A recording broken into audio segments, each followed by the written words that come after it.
আসসালামু আলাইকুম ওয়া রাহমাতুল্লাহি ওয়া বারাকাতুহু। দেশ এবং প্রবাস থেকে যারা আমার ভিডিওটি দেখতেছেন সকলকে জানাই অন্তঃস্থল থেকে আন্তরিক শুভেচ্ছা। যারা সৌদিতে নতুন এসে বিপদে পড়েছেন অথবা যারা সৌদিতে আসতে চাচ্ছেন, এসে এই ধরনের বিপদের সম্মুখীন হইতে পারেন, এই বিষয়ে আপনাদেরকে একটা তথ্য দিব আজকে।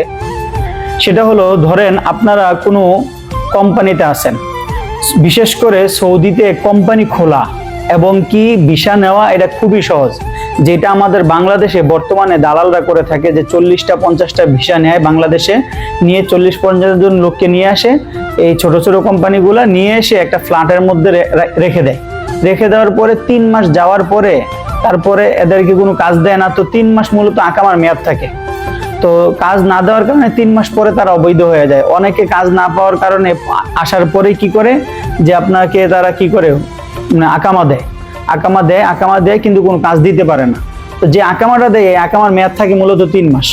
তো যারা সৌদিতে আসে এরকম কোম্পানির আন্ডারে দালালের খপ্পরে পড়ে যায়, ছোট ছোট কোম্পানির খপ্পরে পড়ে যায়, তারা তো বিপদের সম্মুখীন হয়। তখন তারা কি করে, তারা এক জায়গা থেকে পাসপোর্টটা ছাড়াই তারা ওখান থেকে পালিয়ে চলে যায়। এই কাজটা আপনারা করবেন না। আপনারা যে কাজটা করবেন সেটা হলো, আমি অনেকের থেকে এই তথ্যটা নিছি, যে যারা কোম্পানি যে 3 মাসে আকামার যে মেয়াদ থাকে এরপরে তারা আসলে অবৈধ হয়ে যায়, সেটা বৈধ হওয়ার যে পদ্ধতি সেটা হলো যে আপনারা যে আসবেন, আসার পরে যে 3 মাসের যে আকামার মেয়াদ থাকে, তো তার আপনি যদি এখান থেকে পালিয়ে চলে যান, আর কোম্পানি যদি আপনার নামে মামলা করে দেয়, ঠিক আছে, তাহলে কিন্তু আপনার দেশে যাওয়া একবারে বন্ধ হয়ে যাবে, জীবনভর জেল খাটতে হবে। ঠিক আছে, তো আপনারা এই কাজটা 3 মাস পরে, যখন 3 মাস পরে আকামার মেয়াদ শেষ হবে, এরপরে 72 ঘন্টা যাওয়ার পরে আপনারা এর মধ্যে যে কোনো ভাবে টাকা ম্যানেজ করে হলেও এবং অন্য একজন কফিল ধরে কফিল চেঞ্জ করে নেবেন। ঠিক আছে, তখন যে কোম্পানিতে আছেন সেই কোম্পানির কাছে যদি আপনি নাও বলেন তাও কোনো সমস্যা নাই। 3 মাস পরে গিয়ে আপনারা অন্য একজন কফিল ধরবেন আকামার মেয়াদ শেষ হওয়ার 72 ঘন্টা পরে। তাহলে হবে কি, যে আপনার জন্য মানে বৈধ হওয়াটা সহজ হবে, এবং এই কোম্পানি থেকে আপনি পালিয়ে মানে ছুটেও যদি যাইতে চান তাও পারবেন, সেক্ষেত্রে বৈধ হওয়ার সুযোগ আছে।